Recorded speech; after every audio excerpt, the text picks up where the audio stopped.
Good afternoon, everybody. Welcome to your Q&A ahead of Gameweek 31. A wildcard was deployed last week. There's another wildcard in play now for you, right? You have pressed the button. Yep, excellent. And as Alan's Red says, it's the best Jill on YouTube to help you with all your decisions, obviously. Oh, I'm here for this. How are you, Sam? I'm all right, Az. How are you? I'm all right. Thank you. It's warm, isn't it? It's warm. I've actually just eaten an ice cream. I'm not going to lie. I'm not going to lie. Here's the what one was it? Like a Magnum? Magnum. Mm. It was really good. It's because we did the school run. I'm standing outside like with my sunglasses on and I was like wearing my denim jacket. I'm in a slightly more, very summery outfit today. And I'm standing there and I was like, oh, God, it's like... denim jacket. Wow. That is about as warm as it gets. Yeah, it's lovely. I love denim jacket weather. It's my favourite weather. And so I'm standing there and the kids are like, Mum, can I have an ice cream when we get home? And I was like, yeah, actually, we can. I want one as well. So I sat here, did my little bit of work that I had to do before we came live and ate an ice cream. It was delicious. I remember Magnums were always like the premium ice cream when I was a kid. Like we used to have Fabs and Calypsos. Mm-hmm. Yeah, Calypsos. Every now and then I'd get like a white chocolate Magnum and I'd be like, oh, this is premium stuff. Yeah, it's whatever's on offer. Like I buy whatever ice creams are on offer. So our drawer's always full of my favourite ones. Just for anyone who cares, in M&S they do these incredible. Like they're only little. They're about that big. They're coconut flavoured. They're like a bit like a choc ice, but coconut inside, like a Bounty, but ice cream. They are so good, and they're not even that expensive. But they're so good. So whenever I happen to be near an M&S. Or even when I'm not, I just drive over there. Just go and get some. Yeah. Well, let us know in the chat what your favourite ice creams are. We're already getting a shout for Soleros. Get your questions in as well. Sam and I will answer as many of those as we can over the next 45 minutes. Before we get into that, we do have a sponsor for this week's episode. It is our friends over at NordVPN. Have you ever tried to watch a show while travelling and had it blocked? Are you worried about your data on a public Wi-Fi in your local coffee and food places? This is where NordVPN comes in, Sam. It keeps your connection secure, even on questionable networks. It hides your real IP address, so no one's tracking your every move. And when you're out on public Wi-Fi at a supermarket or an airport, NordVPN creates, this is in the script, an encrypted tunnel. Yeah, so hackers can't steal your details. And it also means the passwords. FPL team. Yeah, well, exactly. For when we've seen hacks in the past, and you need some protection for things like that. So again, that's where NordVPN comes in. If you are traveling, you can access all your home content from anywhere. You can bypass censorship and get back to your favourite shows. You can connect to any country that you want and watch all your favourite TV shows from that country, no matter where you are. If you want to stream securely and protect your privacy online, NordVPN's got your back. What's more, it covers you, your partner, your family, 10 devices, 1 account, you name it. NordVPN has got it covered. So click the link in the description. It's nordvpn.com/FFScout and get NordVPN today. There's a 30-day money-back guarantee in case you're not happy. What is there to lose? Nothing, because you'll be secure. Nothing. It's perfect. Exactly right. Thank you to NordVPN, great sponsors of quite a few different FPL accounts. Obviously, we had them on Black Box for a while, and now on Scout, and now sponsoring the Q&A. Everything is connected. They've realised where the best people are, you see, Az. Of course, they just follow me around. Q&A, that's what it is. Follow me around, it's fine. They're just like, where's Az today? Let's get him again. Excellent stuff. Right, so Sam, I mean, we'll take some questions, but let's talk wild cards. I mean, is your wild card shaping up to be a lot different to the Gameweek 31s? Obviously, Gabriel won't be there because he's been pretty much out for the season. Yeah. It's not hugely different. I think it is a little bit different though, because if I'd have wildcarded last week, I wouldn't have had any Villa. Obviously, with the announcement today of the double game week for Villa in 33, and then their performance last night, I'm now much more thinking about investing in Villa. My plan, if I'd have wildcarded in 30, was to not have Villa, and then to wait a bit and then invest closer to the time. Whereas now I'm kind of thinking, well, actually, maybe I just get a Villa player in because. So do you remember before I was? It's hot, isn't it? But remember before I was talking about how ideally, in like the perfect scenario, I wouldn't free hit in 34 and I'd free hit in 38, and how much I really wanted that. The last day free hit, yep. Yeah, that kind of really romantic notion that you should just get in all the best players and it'll all be perfect. I'm sure that actually won't happen, but it did happen that one season where I had my best ever finish. And so in my head, that is like the perfect scenario. So then I started to think, well, actually, by wildcarding now, I'm in a better position, barring injury, of course, because you can't odds that the Gabriel thing. I'm in a better position of knowledge to know when those doubles are. And if therefore I can roll those 3 free transfers, I could actually still field a full 11 in 34 potentially without compromising the doubles. And Ooh, the dream's on. So the dream isn't dead, as it's back. I thought it was dead last week. I thought it was dead. Now I think it's on again. Okay, and which Villa players would you get? Well, that's the question. I toyed with them all, ended up with none of them, and they all returned. Didn't matter if you went for Asensio, Rodgers, or Rashford. Obviously, Watkins was the one that was the worst choice. He's really not going there anyway. Yeah, because Mateta, Marmoush, Isak. Yeah. And I still think that's the right front three. So Watkins is out of the question. But I do think that last night's performance, sorry to bring it up because, I don't mean this to be anti-Brighton in any way. But what are you doing? Season unravelling, it's fine. Oh, I thought the stream was unravelling for a second then as you were like moving stuff about. Was it ever ravelled? That's true. That is so true.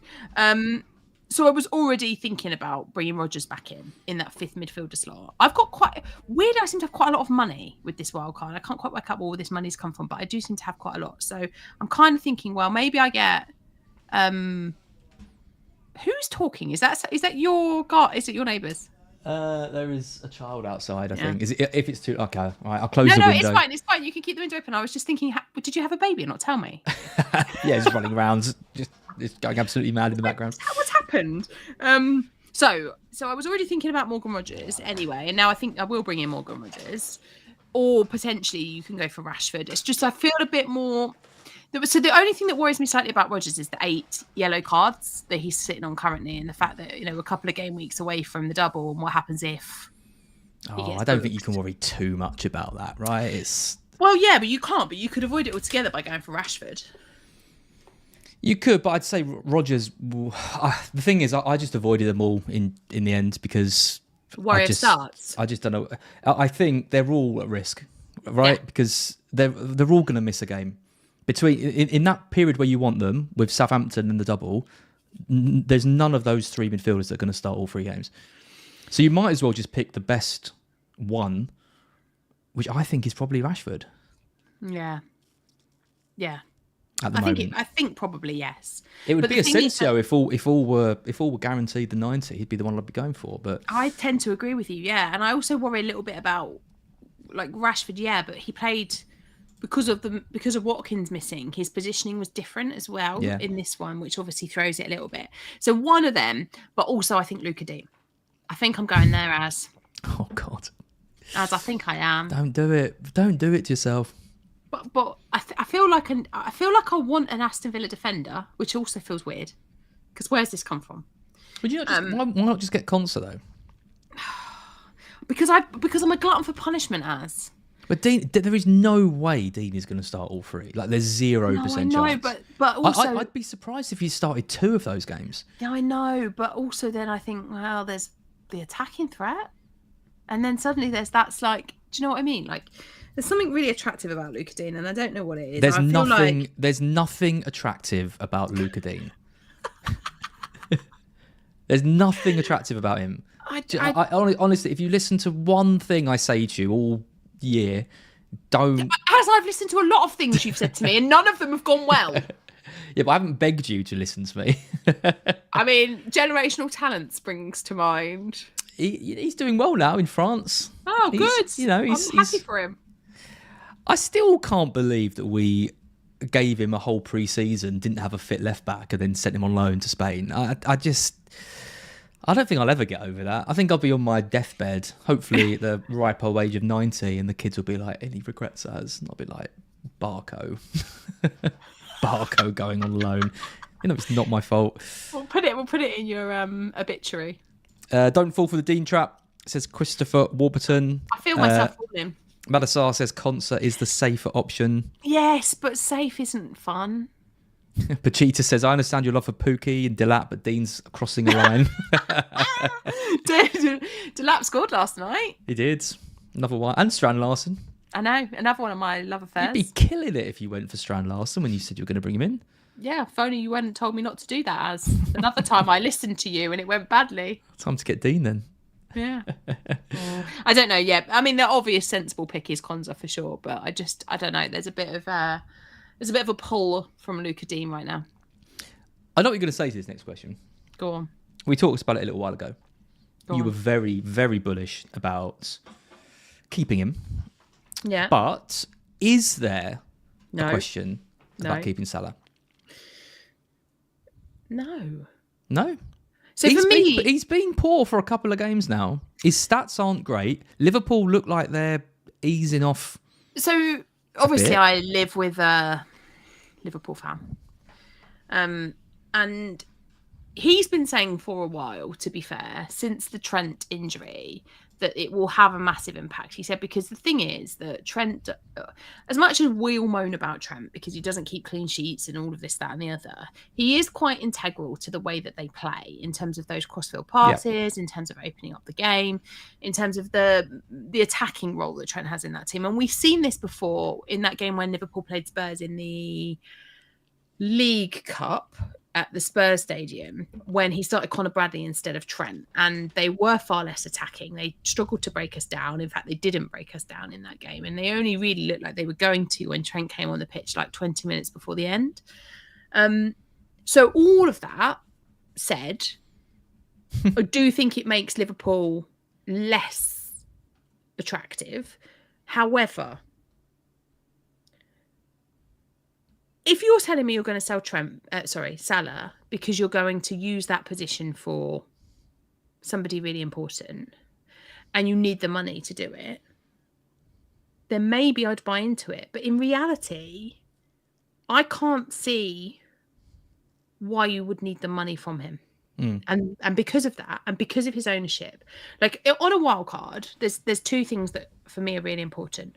One of them is trying to gain as much rank as possible. So how many differentials can I put into my team that would potentially give me daylight between me and you, me and everyone else? Not much in it at the moment. There's not much in it at the moment. Have you got anyone tonight? But we've both got Palmer. We've both got Palmer. So it's not going to change in terms of our differencing. So I'm looking at that thinking, okay, well, how do I differentiate my team? How do I make it so that I maximize potential with doubles and all of that stuff, but also how do I maximize differential potential? But at the same time, I'm also thinking, where are the players and the positions that I need coverage of? Like, where are the things that could absolutely kill my rank if I don't do it? An Arsenal defender is on that list because across the board they're well covered, and I suspect a lot of the Gabriel owners will just move sideways. Timbers clean sheet as he goes off. When I've got Gabriel and Raya, that was... Yeah, Lee wasn't happy about that either. No, don't blame him. No. But and then, I think, so for me, like the Arsenal defence, they're in that. There's not many others that are that heavily owned that they're a problem. But Salah is.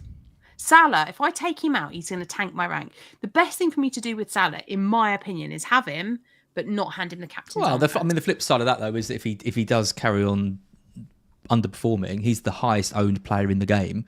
And if you think there's going to be players who outscore him over the next 5 to 6 weeks with all the doubles and everything going on, surely it's the perfect player to take out to gain rank. But don't you also think that in those other 4 slots, you've probably got the 4 best ones because you've just wildcarded? I think the issue is... You really think there's 5 better midfielders than Salah? I think the issue is we don't have Haaland. I think if Haaland's around, I think there's a decision, because you've got Haaland, Saka, Palmer, and you could make a case for going without Salah. Okay, yeah, without that, I do tend to agree. I mean, you could go Saka and Palmer, but you're going to want Salah for that Leicester game. Even if it's not a double, you're still going to want him for Leicester. I mean, they are... My ranks are going up at the moment because I'm just captaining everyone against Leicester. So he's sacked next week? Well, if he's fit, yeah. Yeah. If he's fit, yeah. I think that's the other thing, isn't it? It's like, okay, well, I Palmer's not exactly been setting the world on fire. For the last few weeks, we've been talking about selling Palmer. So suddenly, because Salah's more expensive and not performing or hasn't performed in a couple of weeks. Bear in mind, this is his first blank since game week 22. By the way, when I say underperforming, I mean he hasn't looked great. I mean against Southampton, haven't had the double digits that we've been having. Well, against Southampton he got double digits, but they were two penalties. One of them was absolute nonsense, and one of them was some stupid handball. Like they could have had a penalty last night as well. They don't count. Like those ones don't count. He's 2 poor performances in the Champions League against PSG, and then his XGI against Everton was the worst he's had all season, 0.17. And he hasn't, I think the game against City, he was absolutely unbelievable. That was only in game week 26. We're not going back months, don't get me wrong. But from what I've seen of Liverpool over the last month or so, they do seem to have taken the foot off the gas. And I completely agree. I think that's in large part down to Trent being out. I think he's massively underappreciated. I think the Liverpool fans know him well. Lee's been saying it for months. I think everyone else gets sucked into the narrative that he can't defend and he's a liability and all that. And it's like he's the best right back in the world on his day. We don't really have Trent there for his defensive part in Liverpool's performance. He's not even that bad at defending. No, he's not. Massively overblown. He's not the best. He's not the best defensive fullback in the world, but he's solid. He's decent. Yeah, I know. And then he offers you 100 times more in attack as well. And I do think it's a problem, but I equally think that, and if Palmer for the last month had been setting the world on fire and then Saka comes back and immediately scores, I think it's a different conversation, because then you're going, well, do I want to compromise the rest of my team and not have maybe the front three of Isak, Marmoush and Mateta, and instead have a João Pedro or a Strand Larsen or someone in that third slot in order to have Salah as well? Or could you do without one of them? But for me right now, unless, and let's be frank, he's going to, isn't he? Unless Palmer goes off tonight, which inevitable. It's like Thanos, he's going to be inevitable tonight.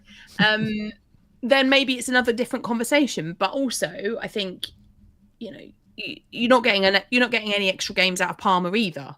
So is there any upside in selling Palmer for selling Salah for Palmer? I just think that keeping Salah, for me, I still think he's essential. Whether he's a perma captain, that is completely up for debate, and I tend to agree. Actually, like I did it last night because I just wasn't. I don't know. There wasn't anyone I really fancied more. Like I was on Mateta for a bit, I was on Marmoush for a bit, and I was just like, oh, it's Merseyside derby. I think I'll probably just stick there. But good. I'm glad, because that let me catch up to you. Well, I think it was probably partly the -4 that also helped you catch up to me. That did help. Yeah. I don't disagree, by the way. I just try to play devil's advocate on these things so we can have a bit of debate. Wind me up. I think he didn't. I didn't consider a wildcard draft without him. I wildcarded last week. I wouldn't be considering a wildcard draft without him now. He is still ridiculous. Is he essential? Probably. But if you're like 2 million in the world and all you care about is getting up to 100k or 500k, you need to take some gambles at this point, and selling the highest owned player in the game, who you're probably not going to captain, probably would be something I'd be looking to do. But for the rest of us who are in and around 400k, we've worked so hard to get here. I know, it's embarrassing, isn't it? I know. It is rather, yeah. Experts as, remember? Yeah, I know. Yeah, that's not our words. Not our words. We don't call ourselves this. Nika says, hi guys, I think Gordon is a good option. I did toy with having him on the wild card. Obviously, I knew he was. Not in the end? No, I went with Murphy in the end. Which is actually probably a good thing, because I think he dropped in price, didn't he, Gordon, as well? Did he? Last night. He might well have done. I mean, I had him in until I basically thought. I know he went off with England, but I thought it was just a precautionary thing. And when Howe was talking about big bruise on his thigh and all that, I was like, Newcastle have been playing well. They just won a cup. They've now beaten Brentford. If he's still a little bit injured, do they need to rush him straight back in to the side? It's a tight turnaround to the next game. I think he probably plays if he's available, but he's still a bit of a doubt. Yeah, I think he used the word nasty, and he's not fully he's not been training, has he? He's not been able to participate in training. It was quite un-Eddie Howe. Like normally Eddie Howe is a bit more knocks and niggles and. But do you think he said that because Gordon was banned, so wasn't playing anyway? So we can tell the truth, because he's not going to play anyway. So it's not like I'm giving away my team. Yeah, true. That was in my head where I thought, oh, maybe we're actually getting a bit more insight because Gordon is suspended from this one, so can't feature anyway. So maybe actually he is just telling us, giving us a bit more insight because of that, because it's not going to affect his team sheet. I don't know. I feel like Murphy he's in my wildcard team. Murphy. Yeah. I've got the money to have Anthony Gordon instead. But I feel like Murphy is a decent option, and I can't see. Is a Gordon with a knock worth 2 million more than Murphy? Yeah, and I don't think so. He is. No, I even toy with if 2 million and Murphy versus Gordon, even if Gordon hasn't got a knock. I'm even tight on that, because if you use that 2 million across, to improve somebody else in your team, maybe it gets you a Gvardiol, or maybe it gets you I don't know who else you'd want, but a midfield, maybe it gets you Saka. And I just think that at that point, you do have to question whether Anthony Gordon is worth that extra bit of money. Now, maybe the long-term answer is that yes, he is, but also the double is coming quickly because theirs is in 32. Well, this exactly. So in my head, I'm kind of like, well, I think I'd rather go safe with Murphy for this. I completely agree, because you're looking at an exit door, aren't you, for either of them? After 32 happens. 32, yeah, that's what's becoming a doubling. That's it. So you want the player who's going to play the most minutes over the next few fixtures. I think that probably is Murphy. I also think Gordon let them down quite a lot by getting that red card against us, because he didn't need to. It was a stupid thing that he did to get that red card. They then had to play a cup final without him, which they won. They then got into another game without him, won that as well. Yeah. It's almost a bit disrespectful just to be like, but Anthony Gordon's so important for us that we need to put him straight back in. And let's be honest, they can win this one without him. They can win it without him, exactly. I wouldn't be at all surprised if he's on the bench for Leicester, and then probably starts the game after. I wouldn't be going there. I think you go Murphy. I agree. At the moment. Yeah. Yeah. Not a bad punt though, but I wouldn't be surprised if he didn't play. Yeah. But we'll see. Mateta should have had 2 goals, says Kieran. Yeah, you're a big Mateta fan. I've had mixed success with him this season. Palace were poor, weren't they? We've all gone. This is the thing. Gameweek 30, we've all loaded up on Palace players. Do you know, I was terrified last night. So, of all the things that were worrying me and nearly forced me into a wild card, was Palace. So I took a -4 to get Mateta and Marmoush, and I thought, okay, at least that way I'm invested in Palace, because it's Southampton. They are going to run riot. That's how I saw it. I just saw nothing but clean sheets and goals. So when Southampton scored and took the clean sheet, I was like, oh, thank God for that. That's one less thing for me to stress about. Yep. But then when they didn't score, and the game was just going on, and they still hadn't scored, and I was thinking, I've dodged a massive, even with the Mateta blank and 59-minute substitution, and the fact I took a -4 to get him, and he returned 1 point, I still felt I dodged a massive bullet. I had triple attack. Eze, Sarr and Mateta. Yeah. Oh man.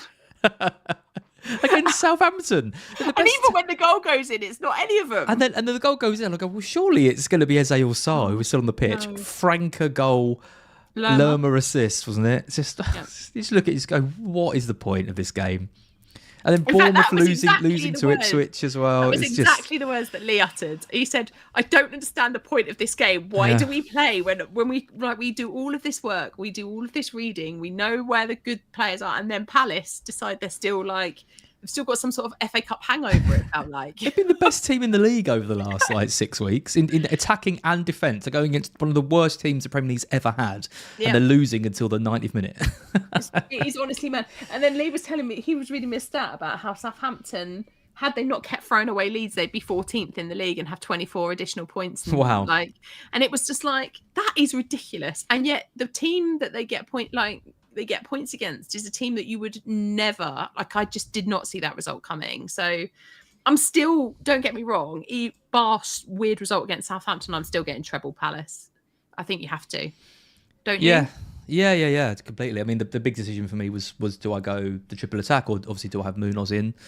I looked at the fixtures and thought, I think there's more chance of goals than there are clean sheets, given that they've got some tough games coming up.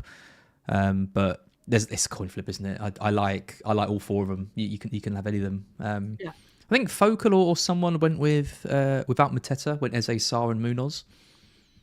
That wasn't something I considered. I still think Mateta is key, but I have to say Nketiah was really impressive when he came on against Southampton. Yeah, I just think that you look at that. So Mateta has 2 incredible opportunities to score, and pre-injury in that FA Cup game puts them away, no problem. And he scores one of them, and you don't have him. You regret that decision. He scores both of them. You 100% regretting that decision. You know. So I think I would rather have. Plus, it goes back to that midfielder conversation, right? I think that there are other midfielders that you would want. Like we've just talked about Jacob Murphy. Yeah. We haven't talked about the fact I've benched Elanga again. Oh, I know. I keep seeing that, and I keep thinking, "Oh, Sam, oh no." I really struggled. Honestly, I really struggled with my midfield this week because obviously I had to play all 3 of the front 3. So I had Salah, who clearly I wasn't going to bench in the derby, although I should, but I wasn't going to. I had Elanga. I had Mbomo, who was up for consideration of being benched, to be fair. But then he scored as well, so that would have also been a bad decision. Had Bowen, who I did consider benching, but how can you bench Bowen against Wolves? It's really difficult. Like, so in the end, I benched Elanga because I thought surely I'd have played Bowen. You'd have played Bowen. Yeah, that's what I did. No, I agree with you. Like it was Bowen, Mbomo, or Elanga, and I was like, I feel like Mbomo's on pens. I can't bench him. And then I was thinking, oh, Forest, they're without Wood. Maybe they've got an FA Cup hang up. Maybe they're just really excitable about the FA Cup. Maybe they struggle a little bit in this one. Maybe Man United are all right. None of those things happened. Man United were terrible. It's so frustrating. I think the worst bit about FPL, I mean, there's lots that I love about FPL. There's lots I absolutely despise. I think the thing I hate most is that feeling you get when you get to the deadline and you're still you're still making changes. You can't decide who you're benching and whatever. Because I was between Milenkovic and Gabriel. For like half an hour, just switching them in and out. I was looking at all the stats. I was looking at attacking stats. I was looking at... it's like it was all identical. Yeah. And then in the end, I just thought, I just don't know what to do here. I'm going to back Arsenal because, they're slightly higher in the league. And then obviously Gabriel goes off after 20 minutes and Milinkovic keeps the clean sheet. And cleared off the line. As you see Murillo's last second clearance as well to provide the clean sheet. It's just... If it makes you feel better, Jules is going on the pod this morning. He told me he's got 27 points on his bench. That does make me feel better. Yeah, he played Areola over Matt Sells, which I get. I'd have thought about that as well. It's Wolves. Yeah.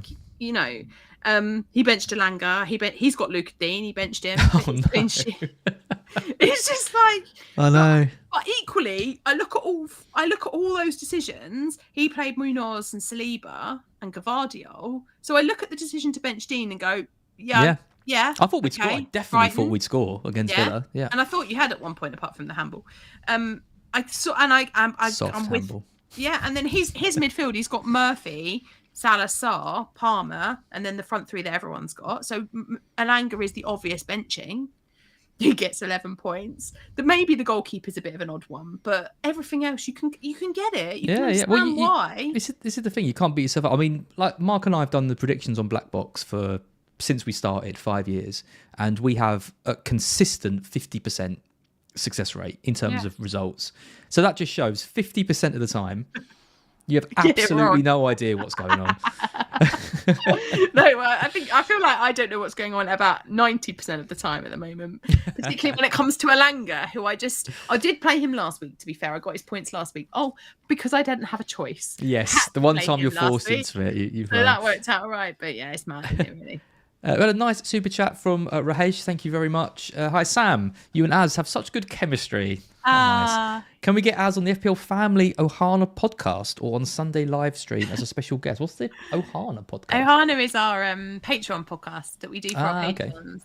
Okay. Ohana means family. Family means no one is left behind. So is that like Hawaii? Like the Okay. So can I wear what are those things called? All the flowers on that you put around your neck? You're going to a low bar. Hula. No. You will have to also you have to do a limbo as well. Oh right, okay, yeah. We actually do often joke about getting you on the Sunday live stream, don't we? But every time we see each other, we joke about it. Imagine you on it. No, about you and me. Came on, you're bloody useless. Not like that. About you and me doing it together without Lee, or like having you do something random in the background. And see we missed our thing we talk about every year. It was April Fool's the other day, wasn't it? We did. Every year we talk about doing something for that. Yeah, because everyone thinks that our chemistry is more than just us being like busy mates. But we need to play up to that. That's what the people want. But the people want that, so we take that and we run with it. Yeah, it was a Lee just come along for the ride. Yeah, exactly. Yeah. They're just the side men. That sounds weird because they are. That actually does sound really weird. Yeah. Yeah. Next time Az is with me on a Thursday, I'll drag him on Ohana.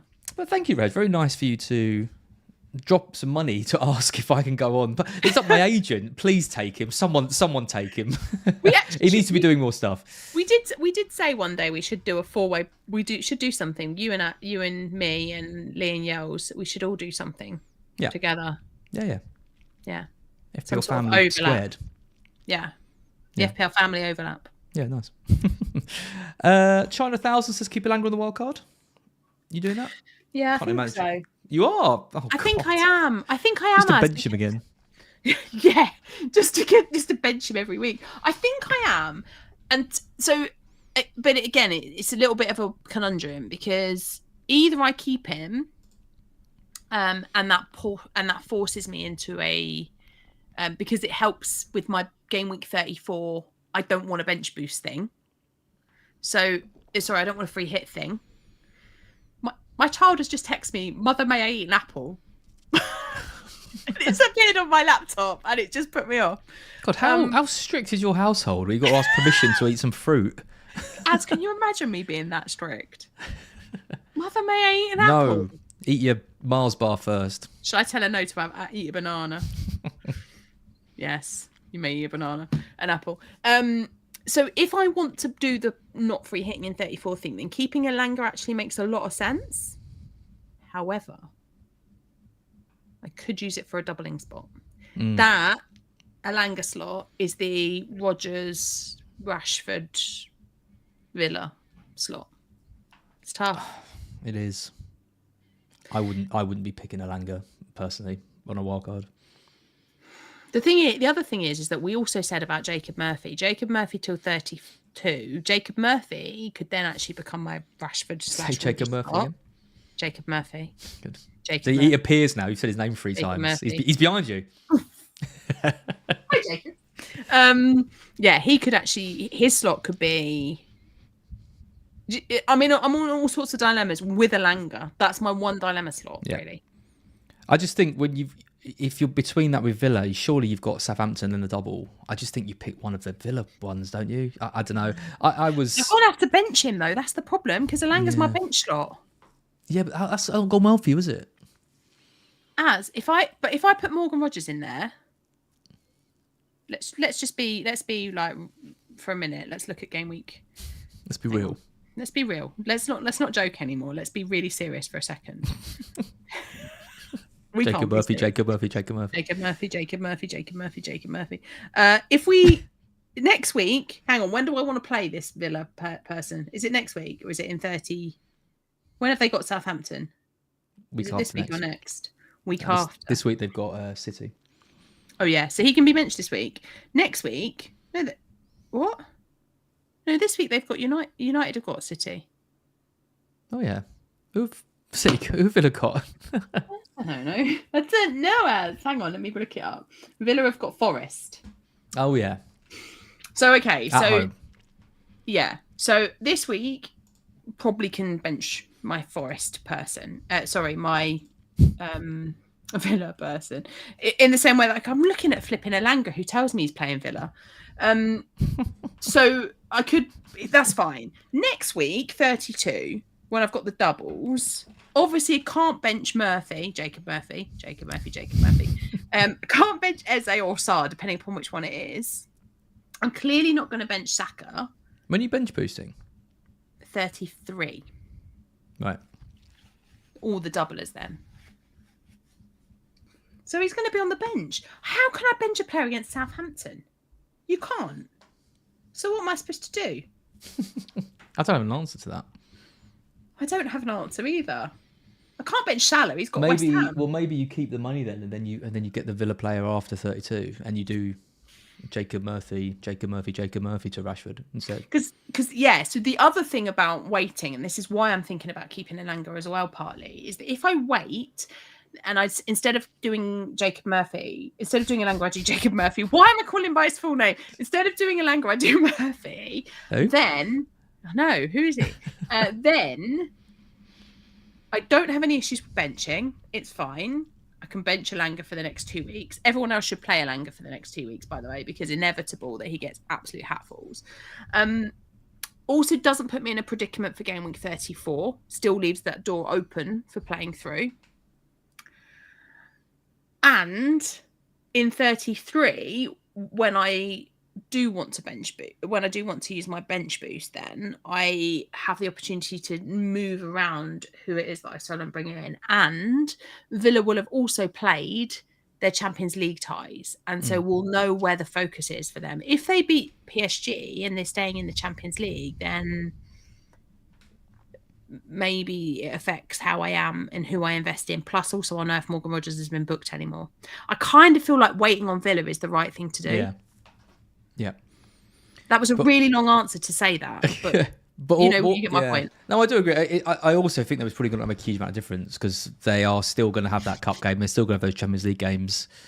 I would be surprised unless there's an injury or something, and then one of them becomes a bit more nailed on. But then even if there is, maybe they need to be protected even more for the Champions League and the cup games. Maybe they're even less likely to play. I don't know. It's a complete lottery. It wasn't even a question from China. It was just literally a statement that we've then talked about for 10 minutes. but this is where. But I am honestly like this. I'm so torn on the Elanga thing. Elanga makes life a lot better. The whole of my life is better with Elanga. Makes life a lot better, even though you keep benching him. I mean, that is painful every time. Yeah. But there's something weirdly reassuring about him being there. And it does let me have that potential hope of the of the free hit in 38 as well. I don't know. Plus, Jacob Murphy then can go. Oh, I'm moving the topic away from Go on, let's Elanga. Don't ask me about Elanga again. I'm going to ask you about Solanke instead. Super chat from NX Craig. Afternoon, guys. So glad to catch these live. Sam, talk me out of Solanke versus Mateta. Oh, God. Is it just for a week? NX Craig, I mean, I have owned Solanke for the majority of this season, and it has been awful. 90% awful. 85% of his goals have come at home. He's my differential on the pod this week. He's got Southampton. Surely we beat Southampton. Surely. Oh, God, probably we won't. But after that, and then we've got Wolves. Surely we should win that. After that, Forest, Liverpool. Don't fancy that. At the same time, Mateta has got so he's got Southampton, Wolves, and Forest in the same time that Mateta has got Brighton, Man City, Newcastle, Bournemouth, and Arsenal. Now, I'm not saying that they're the easier fixtures. The Lanke's fixtures are easier. However, Mateta has 5. Even if he gets 59 minutes in each of them, I would still bet on him doing more than Solanke does in that period. If you want to go Solanke for this week and then move to Mateta the week after, I don't mind that at all as a punt on the Southampton fixture. Solanke's played all 3 promoted teams once this season. Yeah, I know. The other 2 games. Do you know how many attacking returns he has in those 3 games? He has one. He has one assist. There's one. Well, look, and the other thing I would say as a Spurs fan here is that our whole season is next Thursday night. That game against Frankfurt in the Europa League, everything about our season rests on that. All right, we've got a game tonight. We're not getting relegated. We're not going to get European football in the league. Every single thing that's important to us right now happens next Thursday evening. So the one thing I will say is that and having picked him as my differential this morning, I do wonder whether we might see some big rotation in that game for Southampton and we might see Tell play instead. I just wouldn't do it. I think Mateta versus Brighton at home is completely fine. There's not a huge amount in it between them anyway. You're going to want Mateta for the double doubles. You're booking yourself a transfer in. Yeah. Spurs it's the worst time to be playing Southampton given that it's sandwiched in between those two European games. Yep. Spurs are crap. Sorry, but they are. They have been for a while. Yep. No. Not for me, NX Craig, I'm afraid. I like the idea of doing something a bit different. I just wouldn't be going anywhere near Solanke right now. I also think that I kind of feel like if you were punting on a Spurs player, I'm not sure you'd punt in that front three. That front three, unless Isak gets ruled out, feels pretty locked in, doesn't it? Yeah. Isak, Mateta, Marmoush. Yeah. That feels locked. Solanke, I'm not sure how he fits. If Isak's out for a while, maybe. And you go Wilson, no? I wouldn't. Well, I don't know, maybe. But Gordon could play 9, couldn't he? False 9. Oh, yeah, I don't know. There's no way Wilson plays 3 games in. I don't think he can. I don't think he can. I think those days are gone. Yeah, I think Christopher Warburton says it best. I'll avoid Spurs at all costs. I mean, I like to try that myself, but I mean, you won't be having any Spurs players on your wild card, and they're playing Southampton next. I think that sums it up. Yeah, I wish I could, just for fun. I love having a Spurs player in my team, but I can't find a way. No. Right, I think that's it for us for this week. Thank you everyone for all your questions. Good to see you again, Sam. Good to see the sun coming out. I'm boiling, so I had to close the window because of that kid shouting outside. Sorry about that. I know. That's probably Max, wasn't it? Or Evie. I want my apple. They're eating apples. Yeah. I don't know where my older one is. I think he's exactly. Get outside my window shouting at me about Barco, probably. As the child, no, he won't be shouting about Barco. There's only one thing Max shouts at you about. Yeah, well, look, since he's done that, what's happened? 3 blanks. Yeah. I'm surprised actually you haven't heard from Max. He wanted to text you about something about a Pokemon thing. So okay. I don't know. They're banging on about Pokemon. You think it'd be like, I really want to text ads about Pokemon. You give him my number, and then it'd just be constant wood memes. I'm not going to lie. That's why I haven't given him your number. That's why I let Lee get involved with the delegation of conversations about Pokemon. Yeah. So yeah, expect contact from one of the Bonfield men about Pokemon cards. About as nerdy as it gets. Excellent stuff. Good. Right. We'll be back next week. Good luck with your wildcard, Sam. Good luck to anyone else who is also pulling the trigger. Give NordVPN a go, as mentioned. Links in the description to that. And Sam and I will see you next week. Bye, guys.